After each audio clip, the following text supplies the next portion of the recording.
In this chapter, we're going to talk about different ways people have tried to put together typologies of sex offenders. So researchers tend to create typologies of sex offenders, but remember that all of our sex offenders are not going to fit neatly into discrete categories, and no single typology is really going to account for all types of offenders. Most typologies have either focused on the motivation of the offender or characteristics of the offenses. Keep in mind that most sex offenders are generalists and commit more non-sexual offenses than sexual offenses. So let's talk about specialization and generalization of offending behavior. What does research tell us about sex offenders? Small number of offenders are responsible for a large number of crimes, and most sex offenders are generalists. Most do not persist in committing many sex offenses over a long period of time, and the level of specialization has implications for how we would treat them and what we should be developing for policies. Unfortunately, most of our policies are based on the assumptions that sex offenders are unique and that they specialize in sex crimes. Registration and notification, for example, are based on the assumptions that sex offenders are highly recidivistic, even though their recidivism is relatively low. Less than 14% of sex offenders are convicted of a new sex offense, and 36% are convicted of any new offense within 5 years. Incarcerated child sexual abusers are twice as likely to have another child molestation conviction than other offenders. Sex offenders as a whole specialize in offense types substantially less than other types of offenders. So basically, studies find few persistent sex offenders. Only 8% of child sexual abusers in the study had 3 or more convictions. When sex offenders offend along with another sex offender, it tends to be the same one. Another sex offense. It tends to be the same one for which they were originally convicted. Whether or not someone is a juvenile sex offender doesn't help predict the likelihood of committing sex offenses in adulthood. And again, recall that the greatest predictor of reoffending, of becoming a sex offender, is a large number of non-sexual offenses. So an Australian study found that nearly 65% of offenders had previous convictions. 86.3% were for non-sexual offenses, and few offenders were driven by any sexual disorder or paraphilia. So less than 12% of child sexual abusers had any other paraphilia besides pedophilia. So let's look at typology of rapists. Typologies of rapists can fit into 4 categories: exclusively sexual, sadistic, power control, and opportunistic. So here we can see these four different types, right? So compensatory, their main motivation is sexual, and the offender only uses as much force as necessary to achieve the gratification. They might be referred to as a, quote, gentleman rapist. Sadistic offenders are also sexually motivated. They achieve sexual gratification from the pain or fear of their victims. They're often psychopathic, and the offense may lead to sexual murder.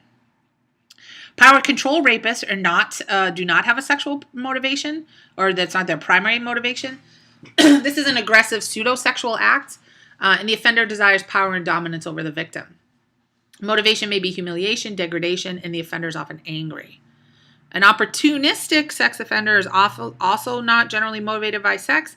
This is a recreational, situational offender who leads an impulsive, adventure-seeking lifestyle, and the assault is often committed during another offense, and they often lack impulse control.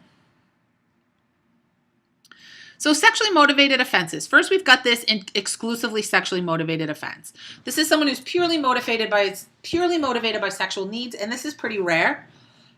These offenders have difficulty achieving normal relationships.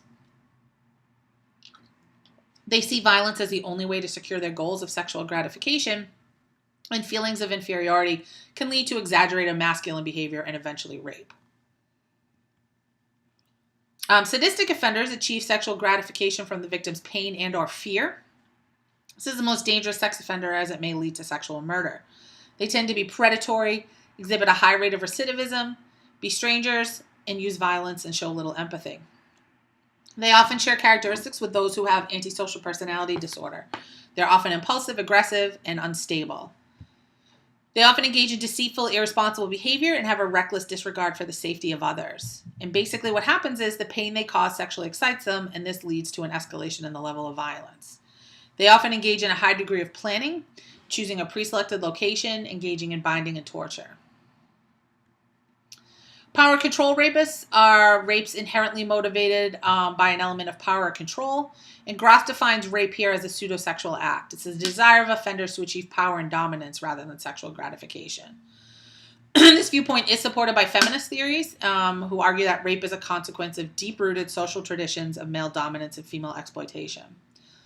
For some offenders, humiliation may cause sexual arousal, and this is evident in cases that involve date rape drugs like Rohypnol, which results in blackout memory loss, lower resistance, and anti-retrograde amnesia. Power control is a motivation for rape in wartime, demoralizes and dominates the enemy, and destroys community honor.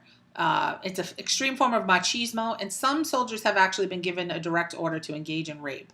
And this came to the public awareness with the mass rapes in Bosnia in the 90s. Opportunistic offenders are adventure-seeking individuals. They're impulsive.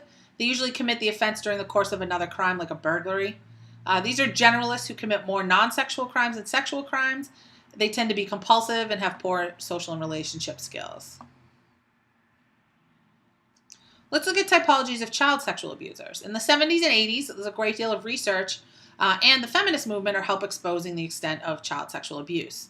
So most people who abuse children are socially inept in adult relationships, have low self-esteem, feelings of inadequacy, a sense of worthlessness, and vulnerability. So they usually exhibit opposite characteristics of rapists. Rapists are overly aggressive and impulsive and insensitive to victims' feelings. So it's rare for a child sexual abuser to be violent. They often find comfort in relationships with children that they consider to be passive, dependent, and psychologically less threatening. They often see themselves as unattractive, having problems with potency, moral inhibitions, or have previously frustrating experiences with adult relationships. Another typology looks at the difference between those that offend within the family and people who offend outside of their family. So intrafamilial have a lower risk of reoffending. They tend to be older and more educated, more receptive to treatment, often engage in alcohol or substance abuse, are more likely to be alcoholics than other types of sex offenders, and often experience family tensions and negative affective states. Studies on intrafamilial offenders have found high rates of anxiety, problematic family backgrounds, and confused thinking. They're often rejected by at least one parent and have had an unstable childhood. These offenders don't have sexual relationships with their partners as often as they want and become dissatisfied with that relationship. So incestuous fathers who have perpetrated against daughters saw them as second wives, and those with stepdaughters often perceive it as an affair. A variety of researchers have looked at the role of alcohol abuse with intrafamilial offenders. Offenders are often older and get angry or yelled at victims to assume control, but they rarely resorted to violent physical behavior. Biological fathers who abused their children were more likely to have anger and marital problems, hostility, and passive-aggressive personalities, where stepfathers were more likely to be alcoholics, not care about other feelings, and tend to act out. These types of offenders are the least likely to show signs of psychopathy, and they often use cognitive distortions. They also have more deviant attitudes, viewing children as sexually attractive and sexually motivated.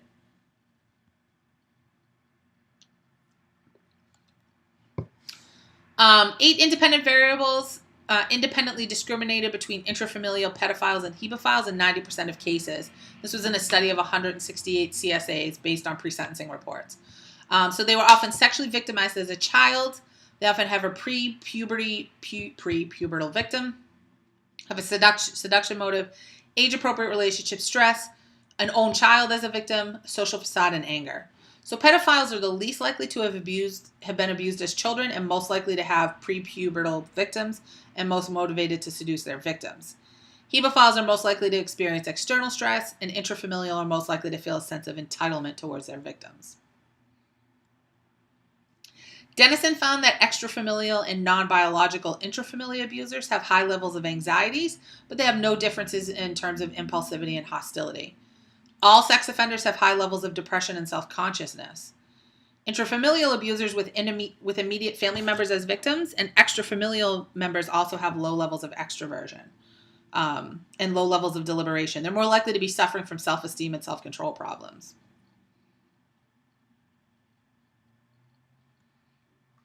Langevin analyzed brain pathology of child sex abusers and found no differences between different types of sex offenders in regards to alcohol and drug use of violence, education, and offenders admitting to the abuse. The one difference they did find is that intrafamilial offenders were significantly older. So there's also this fixated regress typology, and classification of child sexual abusers began in earnest in the 70s. One scheme was rooted around two basic concepts: the degree to which the deviant sexual behavior is entrenched and the basis for psychological needs.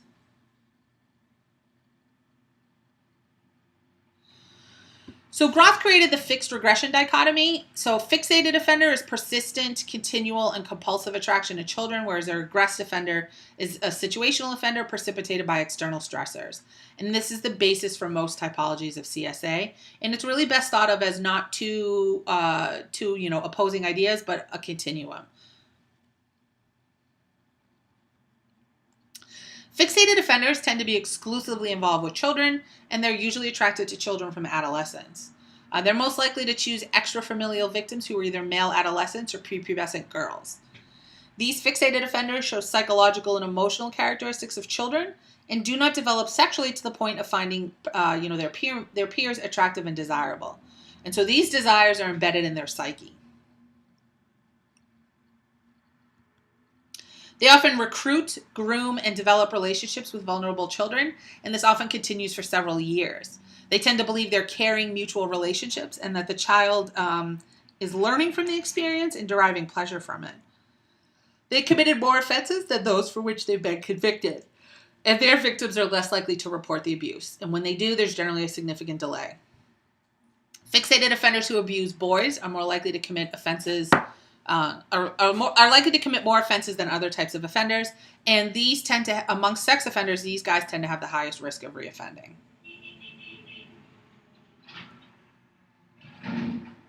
Regressed offenders have a primary attraction to people their own age, and the abuse is a departure from their attraction to adults. It's generally precipitated by a stressor, which could be situational in nature or related to negative affective states. These stressors often lead to poor self-confidence, low self-esteem, and a self-pitying attitude, and many of them either live with their partner or are married. They begin offending at times when they're having negative thoughts and feelings, and this often develops at times of unrest in their relationships. They're rarely attracted to a particular type of victim and tend to victimize children to whom they have easy access. Intrafamilial abuse is more common here, and it's more severe in step-parent families, with the most frequent contact being stepfather, stepdaughter. In these cases, it's difficult for the victim to avoid contact with the perpetrator, and the behavior tends to be more intimate than abuse by strangers. So stranger assaults tend to consist of more mild abuses. These offenders tend to prefer heterosexual relationships, but abuse children to whom they have access. We don't see any differences based on ethnicity, urban environments, or among various socioeconomic levels. So intrafamilial almost always fits the regress typology. There's also a sex pressure offense versus a sex force offense. Sex pressure is when the offender either entices or entraps the victim into cooperating, and they prefer for the victim to cooperate. If the victim resists, in this case, the offender will likely not follow through. Sex force is when the offender uses intimidation or physical aggression in an attempt to intimidate victims who can easily be overpowered and present little resistance towards the sexual advance. The FBI has also developed typologies, and they've used Groth's typology as the basis and expanded upon it, but not much research has been done to validate this classification system. The MTC has looked at CM3 typologies, and this is developed at the Massachusetts Treatment Center, which is at Bridgewater. And this is Child Molester Typology version 3, and it's done by Knight and Prensky. And they basically looked at two axes. Axis 1 evaluates the level of fixation with children and the offender's level of social competence. Axis 2 evaluates the amount of contact, both interpersonal and sexual, that an offender has with children, and includes the amount and type of physical injury. Studies do find this to be reliable and consistent, and that this has developmental antecedents of child sexual abuse. Some researchers have also looked at static information to see if there's background characteristics. One looked at criminal records, personal history, social sexual competence, and phallometric measures. Each group had significantly different criminal and personal backgrounds, and all showed traits of social and social sexual inadequacy, lack of assertiveness, low self-esteem, and negative attitudes. Pedophiles were older, more poorly educated, less likely to be married, and rarely involved in non-consensual crime, and they have a higher degree of recidivism. They show a higher degree of deviant sexual arousal and fail to show a sexual response or erotic preference for adults. What about typologies of female sex offenders? Well, we don't know much about female sex offenders. Much of this research is with small samples and produces conflicting results. The age of onset is usually young, and they usually have young victims, and their offending tends to be linked to abusive backgrounds or psychological disorders. They're only about 2% of all sex offenders, and 10% of adolescent offenders, and 20% of child offenders under the age of 12. Some studies show the average age of a female sex offender is mid-20s to mid-30s. Victims are usually children rather than adults, mostly under the age of 12. They're just as likely to have male as female victims, and often are exposed to their victims through a caretaking role, like being a babysitter. Many also have male co-offenders, and victims in these cases are often female. Many female sex offenders have been victims of abuse themselves and have a history of maltreatment and severe sexual victimization. And so abuse that's been perpetrated against them often happens before the age of 16. Many, when they're offending, are in abusive relationships, and that's particularly true for co-offenders. Female offenders are also more likely than male offenders to use alcohol and illegal drugs, which is a characteristic of regressed offenders. Matthews put together a typology of female offenders, one being the teacher lover. These engage in severe cognitive distortions, particularly in terms of denial of any harm they caused. They see their actions as loving and caring. There's the male coerced, male accompanied, and these are women who are influenced by male abusers to offend. Their male partners are abusive, and they're often motivated by anger, rejection, and revenge. Matthews also talks about predisposed, and these are the most dangerous and abusive. These women initiate the sexual abuse, and often against their own children or family members. Nearly all were abused as children, both physically and sexually. They're often angry and have deviant sexual fantasies that are violent. They often seek power and control and have serious psychological disorders. Sad and William added 2 categories to this: the angry impulsive. This is one who expresses anger and need for power and control, and male-accompanied familial and non-familial offenders to basically differentiate between incestuous and non-incestuous offenders. Van Diver and Kircher talk about heterosexual nurturers. These are ones who are more likely to victimize males and are in a caretaking role to the victim, and they tend not to view the situation as abusive. Non-criminal homosexual offenders work in conjunction with co-offenders and are more likely to have female victims. And female sexual predators are the most likely to be rearrested for another sexual offense and most likely to have previous or future arrest for a crime other than a sexual offense. There's also young adult child exploiters, and these are moms who sexually abuse their own children. Homosexual criminals who are motivated by economic rather than sexual desires. They generally force victims into prostitution and are more likely to come into contact with police. And then aggressive homosexual offenders who are most likely to victimize older women. And that wraps up this chapter.